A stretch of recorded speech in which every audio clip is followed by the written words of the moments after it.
노화를 막는 항산화 네트워크 비타민C 항노화의 비밀 하병근 박사에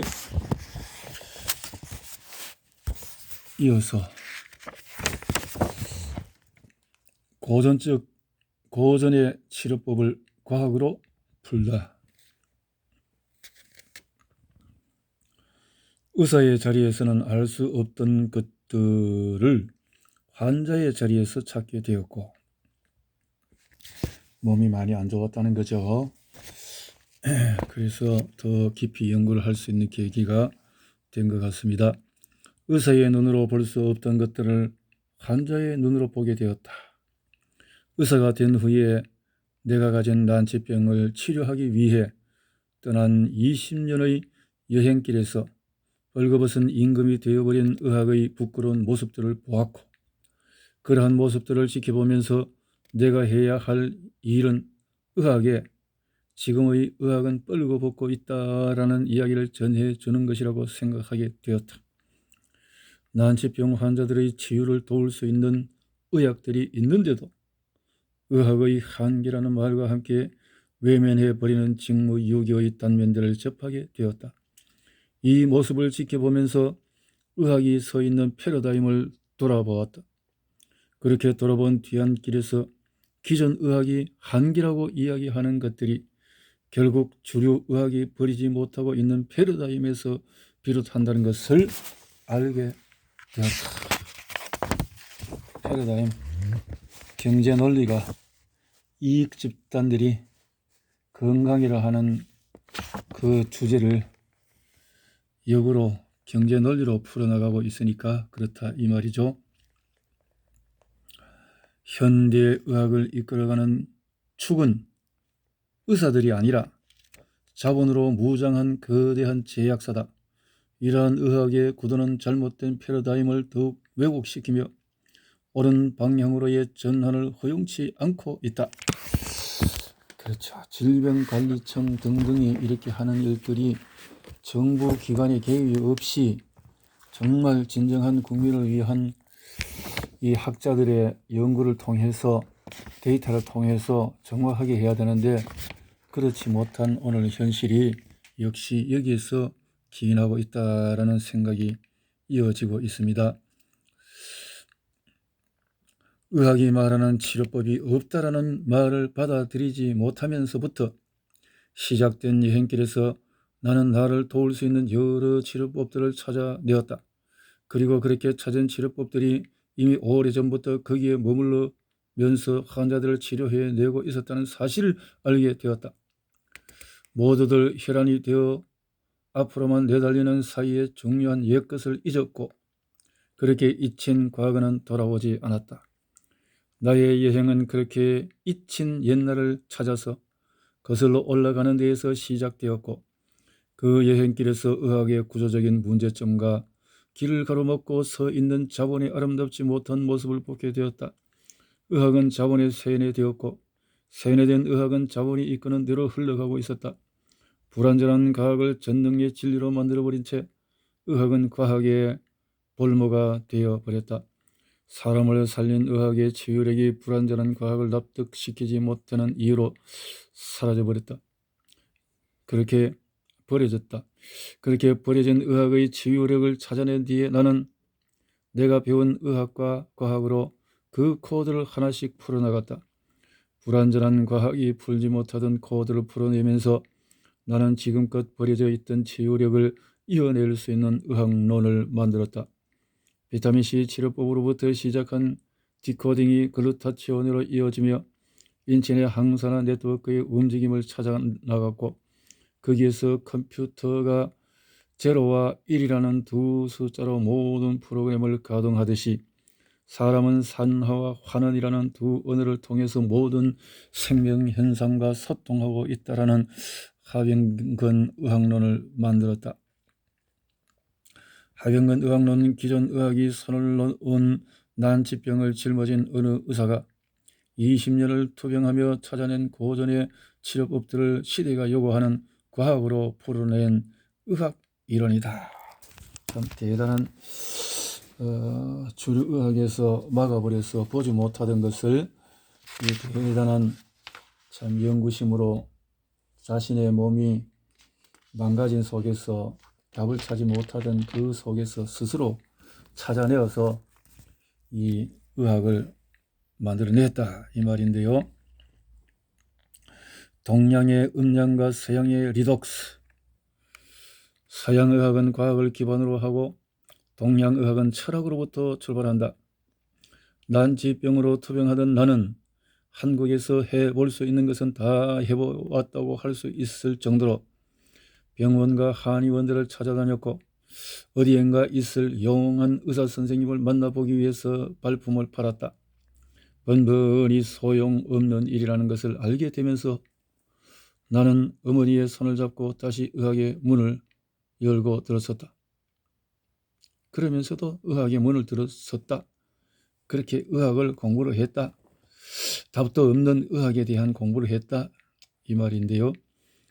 아무것도 해줄 수 없다는 서양 의학과 무엇을 해줄 수 있을지 파악도 하지 못하면서 치료할 수 있다고 이야기하는 동양의학의 괴리는 의사인 나를 실망시켰다. 나는 그 해법이 과학이라는 생각으로 이민 가방 2개를 밀고 미국으로 날아왔다. 시험관을 잡고 실험을 하면서 내가 가진 난치병을 치유하는 희망이 이곳에서 이루어지리라 생각했다. 그러나 그게 아니었다. 불완전한 과학의 진부한 자기 합리화와 속도전으로 변질되어 분자생물학에 침잠한 의학 속 과학의 패러다임은 난치병 환자들을 치료해낼 수 있는 의학의 과학적 해석을 외면하고 있었다. 과학이 이러한 패러다임에 갇혀 있는 한 지금의 나를 치료해낼 수 없다는 것을 알게 되었다. 현재의 과학은 치열하게 투병하고 있는 나와 치료법 없이 병상에 누워있는 환자들을 위한 것이 아니라고 결론을 내린 뒤 나는 다시 의학으로 돌아왔다. 내가 1997년에 쓴 히포크라테스의 번민이라는 에세이의 뒷표지에 이런 글이 적혀 있다. 미래의 꿈은 동서의학의 연결고리를 만들어내는 데에 있다고 말하는 그는 지금도 서양의학의 메카인 미국에서 동양의학의 신비를 풀어가고 있다. 미국으로 향하는 길에 들고 온 이민 가방 속에는 음양오획을 풀이한 책들과 경락의 대발견이라는 책들이 들어있었다. 시험관을 잡으면서도 동물의 뇌 조직으로 세포 배양을 하면서도 내 머릿속에는 서양의학과 과학과 동양의학의 철학이 교차하고 있었다. 절대적인 음도 없고 절대적인 양도 없다. 음양은 상대적이다. 음을 움직이는 동력은 양으로 향하는 추진력이고 양을 움직이는 동력은 음으로 회귀하려는 복원력이다. 음 속에 양이 있고 양 속에 음이 있다. 태풍 속에 고요한 눈이 있듯이 음 속에 존재하는 양의 눈이 음을 추진하고 양 속에 존재하는 음의 눈이 양을 움직인다. 음양은 순환하고 음은 양으로 양은 음으로 흐른다. 나는 이러한 음양의 흐름이 서양의학의 과학에도 살아있다는 사실을 발견하였다. 철학이 과학을 만났다. 산화와 화는 그 제로와 일의 흐름이 음양의 흐름을 그대로 재현하고 있다. 과학은 이런 리독스로 받았다. 산화화는 환원을 뜻하는 리덕션에서 레드를 세 글자를 가져오고 산화를 뜻하는 옥시데이션에서 옥스 2글자를 가져와 리독스라는 말을 만들었는데 이 리독스가 철학의 음양을 과학으로 잘 보여주고 있다. 환원과 리덕션, 환원과 산화, 옥시데이션. 항산화제는 자신이 가진 전자를 활성산소와 자유기에 내어주며 산화한다. 음이 양으로 변하는 것으로 그 초진력은 전자를 쉽게 내어주는 성질이 있다. 이렇게 산화되고 나면 항산화제에서 산화제로 변하게 된다. 이 산화제는 다시 항산화제로 되도록 하려는 복원력이 생겨서 전자를 받아들이고 항산화제로 돌아간다. 양이 다시 음으로 변하는 것이다. 이러한 음양의 전환이 차단될 때에 사람이 병들게 된다. 따라서 인체의 면역, 항암, 항노화 이러한 음양의 흐름을 바로 잡는 것에서부터 시작을 해야 한다. 궁 즉 통이라고 했다. 궁하면 변하고 변하면 통한다. 철학도 과학도 소통할 수 없는 절연체인 것 같지만 그 속으로 들어가 끝없이 고민하고 달리면 소통의 길이 보인다. 동양의학의 철학은 서양의학의 과학으로 통한다. 궁하면 변해야 한다. 그래야 환자들을 살린다. 공자왈 맹자왈 하며 철학 속에 안주하고 있는 동양의학도 변해야 하고 물리학이 사라진 분자생물학만으로 과학이라 강변하고 있는 서양의학도 변해야 한다. 난치병 환자들은 더 이상 기다릴 수 없을 만큼 기다렸다. 이제는 서로 통해야 할 시간이다. 통해야 산다. 소통, 통해야지. 피가 돌아야 되고 물이 돌아야 되고 모든 것이 음양이 서로 돌아야만 생명이 있는 것인데 막혀버리면 안 된다. 그렇죠. 동양 철학이 서양 과학을 만나다. 미국의 의과대학 교수 자리를 놓고 그 적임자를 구하는 과정은 긴 시간과 험난한 과정을 거친다. 여러 매체를 통해서 구인 광고를 내고 지원서를 낸 사람들을 대상으로 1차 서류 심사를 거쳐 학교로 불러 인터뷰를 한다. 인터뷰 때에는 대학의 여러 교수들과 직원들을 면담하게 하고 지원자의 공개 강연도 연다. 1차 면접 후에는 그 중에 마음에 드는 사람들을 다시 추려내어 2차 면접을 한다. 이렇게 1차, 2차 면접을 거치는 동안에 대학의 구성원들이 지원자의 내면을 잘 파악하여 가장 적합한 사람을 선택하게 된다. 1차, 2차 면접 과정 중에 치르는 1시간 정도의 강연은 지원자에게 대단히 중요하다. 대학은 이 1시간의 강연을 지원자의 학문 세계와 대학에서 추구하는 이상이 조화를 이룰 수 있는지 가늠해 보는 자리로 삼는다. 따라서 지원자는 자신이 가진 모든 것을 잘 정리해서 보여주기 위해 노력하고 교수로 일하게 된다면 이러한 일을 해 나가겠다는 청사진도 내비친다. 내가 인디애나 대학교에서 경험했던 인터뷰 과정도 이러한 절차를 거쳤다. 1차, 2차 인터뷰를 치렀고 1시간의 강연을 했다. 20명에 가까운 교수들과 개별 인터뷰를 하면서 인디애나 대학교 의과대학의 현실과 지향하는 바를 알 수 있었다. 클리브랜드의 케이스 웨스턴, 시카고의 로열라, 내시빌의 밴드빌트 대학에서도 인터뷰를 했는데 인디애나 대학교의 인터뷰를 마치면서 나는 이곳이 내게 가장 적합한 자리라는 사실을 깨달았다. 고민 끝에 남아있는 다른 대학과의 인터뷰를 취소하고 인디애나 대학교에서 일하기로 했다. 인디애나 대학교에서의 인터뷰 과정을 나는 잊을 수가 없다. 내 생애 최고의 강연이었다. 그날 강연 후에 내가 받았던 박수 소리와 강연 내내 청중들이 보여준 진지한 태도를 잊을 수가 없다. 나의 생각의 언어와 사고를 달리하는 이방인들에게도 전율을 줄 수 있다는 사실을 체험하였고 이후 더욱 자신감을 가지고 내가 생각하는 의학 이론을 전하는 계기가 되었다. 그날 나는 동양의학의 철학과 서양의학의 과학을 융합하며 음양이 무엇인지 알지 못하는 이방인들과 음양을 논하며 소통했다. 음양 도를 보여주며 대한민국의 태극기를 보여주고 태극 문양을 설명하면서 음양이 무엇인지를 이야기했다. 강연 중에 내가 이야기하고 있는 산하와 환원이라는 과학이 음양이라는 철학 안에서 어떻게 소통하고 있는지도 이야기했다. 그렇게 소통하는 과정 중에 청중들의 마음속에 자연스레 생긴 지적 호기심을 내가 이야기하고자 하는 쪽으로 이끌었다. 오랜 기간 과학으로 단련된 이들의 머릿속에 자리 하고 있을 고정관념과 음양이라는 철학적 관념에 대한 거부감을 부드러운 비유로 설명하면서 산하와 환원을 오가는 음양 전환이 생로병사의 중심에 자리하고 있음을 알렸다.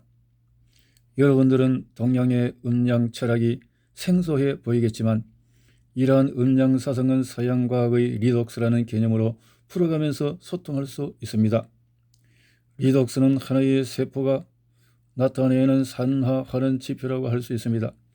여기에 하나의 물질이 산화와 환원을 오가며 변하는 그림이 있는데 그 그림을 옆에 있는 음양도와 비교해 보십시오. 음양도 안에서 음과 양은 다이나믹한 조화와 균형을 이루고 있습니다. 우리 몸의 세포 속 리독스도 산화와 환원이 조화를 이루며 이처럼 역동적인 균형을 이루고 있습니다. 음을 움직이는 동력은 양으로 향하려는 힘이고 양을 움직이는 동력은 음으로 돌아가려는 복원력입니다. 리독스도 마찬가지입니다. 산화와 환원을 오가는 이 물질은 환원형을 존재할 때에는 전자를 내어주면서 산화되기를 원하고 산화된 후에는 다시 전자를 되받아 환원형으로 돌아가려 합니다. 하나의 물질에도 존재하는 이러한 역동적인 음양의 균형은 이들이 모여서 이루는 세포 속의 리독스에서 살아있는 유기체로 나타나게 됩니다.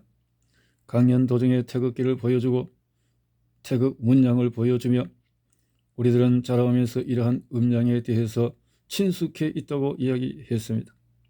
그런 다음에 여러분들도 이미 이러한 음양에 친숙해 있다고 말하면서 슬라이드 하나를 보여주었다. 동양이 서양을 만나다라고 적힌 슬라이드 하나를 열고 태극 문양이 선명하게 드러나 있는 펩시의 로고를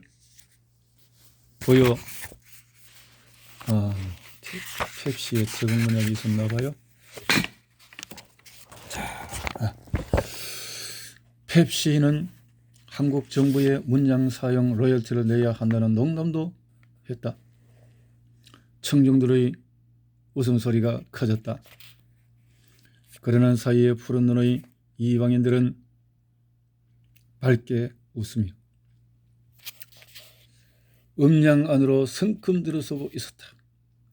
음양이라는 생소한 개념이 주는 심리적인 거부감을 자연스럽게 벗겨내고 내가 생각하는 의학과 과학을 이야기하고 앞으로 어떤 일을 하고자 하는지를 전달했다. 섞일 수 없을 것 같던 동양 철학과 서양 과학이 내가 제시한 패러다임 위에서 소통하는 모습을 지켜본 이들은 흥분했다. 그 무한한 가능성이 흥분하고 있었고 모든 생명현상을 새롭게 해석해 낼 수 있는 도구와 패러다임이 제시되고 있다는 사실에 더 흥분했다. 강연에 참석한 청중들의 반응을 본 후 나는 동양 철학이 서양 과학을 만나 소통하는 자리에 의학의 미래가 있다는 사실을 확신하게 되었다. 동양 철학이 서양 과학을 만나 소통했다. 그리고 그 통섭에 모두가 공감했다. 의학의 미래는 소통하며 만들어내는 의학의 통섭에 있다.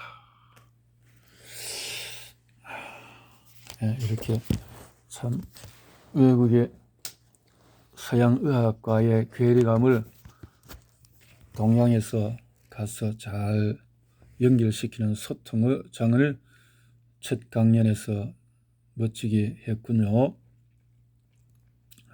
항산화제가 녹슬어가는 몸을 살린다.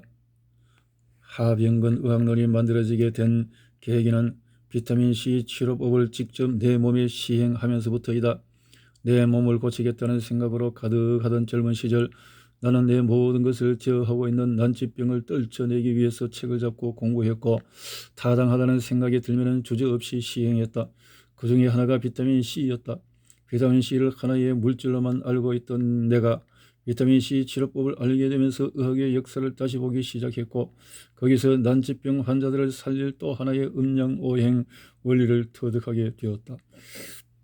항산화제라는 테마를 의학과 과학이 들여보기 시작하면서 비타민C 연구도 활기를 띠기 시작했다.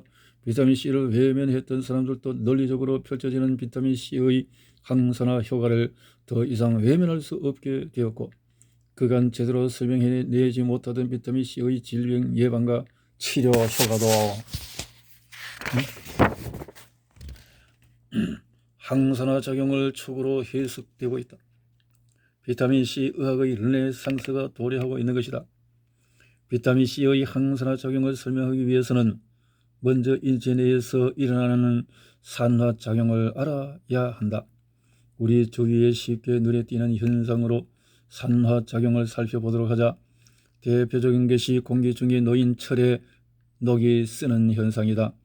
깨끗하던 철근이 공기 중의 산소와 만나면서 녹이 슬며 변해가듯 인체 내에서도 산화작용이 일어나면서 사람의 몸에 녹이 슬어간다. 이렇게 사람의 몸에 녹이 쓰는 것을 막아서는 것이 항산화제이고, 인체 내에서는 이 같은 항산화 작용을 하는 물질들이 존재한다. 인체 내에 보유된 항산화제로는 감당하지 못할 정도의 산화작용이 일어나면 원군이 필요해지는데, 이러한 원군들 중에서도 가장 잘 단련된 부대가 비타민C이다. 일반인들에게 알려져 있는 비타민 E도 좋은 항산화제이긴 하지만 지용성이기 때문에 투입량에 한계가 있다.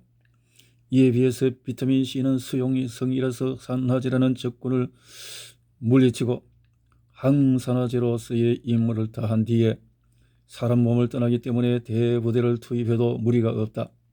항산화 연구자들은 비타민 E와 비타민 C를 함께 사용하면 더 큰 시너지 효과를 낸다고 이야기한다. 그래서 적정량의 비타민 E를 비타민 C와 함께 복용하는 것이 권장되기도 한다. 비타민 C의 항산화 작용을 보다 쉽게 이해할 수 있도록 나의 먼 기억 속 이야기를 꺼내 볼까 한다. 어린 시절 우리 가족은 아버지가 다니던 회사의 사택에 살았다.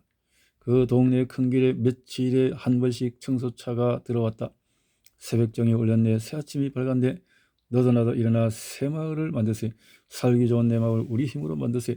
새마을 노래를 확성기로 틀어대면서 청소차가 오면은 동네 사람들이 3355 자기 집에 있는 쓰레기통을 들고 청소차로 모여들었다. 혹시나 청소차가 온 걸 모르고 있는 집이 있을까 하는 염려에 쓰레기차가 와서 하고 이웃에 알려주며 큰 길로 모여들었다. 청소차를 한 번 놓치면 한 번 올 때까지 쓰레기를 집안에 고스란히 두어야 했고, 갑절로 불어난 쓰레기로 인해서 생활이 불편했다. 사람 몸에도 이런 쓰레기들이 생겨나는데 비타민C가 이들을 비워내는 청소차의 역할을 한다. 청소차가 매일 수시로 와서 쓰레기를 비워낸다면 사람 몸이 늘 건강하고 청결한 상태를 유지하리라 짐작할 수가 있다. 청소차는 집안이나 동네에 머물지 않는다. 동네 사람들이 쓰레기를 받은 뒤에 새마을 놀이와 함께 떠난다. 비타민C라는 청소차도 체내의 쓰레기를 받아낸 후에 사람 몸을 떠난다. 산화작용을 일으키는 물질을 사람 속에서 생겨나는 쓰레기라고 얘기할 수 있는데, 흔히 얘기하는 유해산소와 자유기가 바로 그것이다. 사람은 음식물을 에너지로 전환하는 대사 과정에서 산소를 사용한다. 이 정상적인 대사 과정의 1에서 2% 정도에서 유해산소가 생겨난다. 이 유해산소를 실어낼 항산화제가 부족해지면 인체가 공격을 받게 된다. 유해산소와 자유기들은 담배연기나 매연, 햇빛, 방사 등 심리적인 스트레스 상황 하에서도 생겨난다. 사람 몸에서는 매 초당 수만 개의 자유기가 생성되는데, 이런 자유기들은 DNA와 같은 인체 내 주요 성분들을 공격해 사람의 건강을 해친다. 각 세포에 존재하는 DNA는 하루 10,000번 정도 자유기들과 부딪히는데, 이 자유기들을 제대로 처리하지 못하면 인체 유전자가 변이가 생겨 암이나 여러 질병으로 치닫게 된다. 노화, 암, 심장병, 백내장, 관절염 등이 자유기와 관련되어 있다. 그렇군요. 철에 녹이 쓸듯 자유기들은 인체를 녹슬게 만들고 노화를 촉진시키고 여러 질환에 걸릴 위험을 높인다. 자유기에 의해 일어나는 일련의 변화들은 곧바로 사람의 몸을 고장내는 것이 아니라 노화를 촉진시키거나 암, 백내장, 동맥경화에서처럼 서서히 무너지게 만든다. 비타민C에 내재된 뛰어난 항산화 능력은 이러한 작용을 막아서는 역할을 한다. 동양의학에서 말하듯이 미병인 상태에서 바로잡아주는 개념이 비타민C의 항산화 작용에 깃들어 있다. 건강하다는 것과 질병에 걸리지 않았다는 것은 엄연한 차이가 있다. 질병과 건강은 제로와 1의 디지털 개념이 아니라 아날로그로 이어지는 연속선의 개념이다. 비타민C를 비롯한 여러 항산화제들은 건강에서 질병으로 가는 아날로그 선상에서 창을 들고 덤비는 유해산소와 자유기들을 막아내며 사람의 건강을 지켜주는 방패 역할을 한다.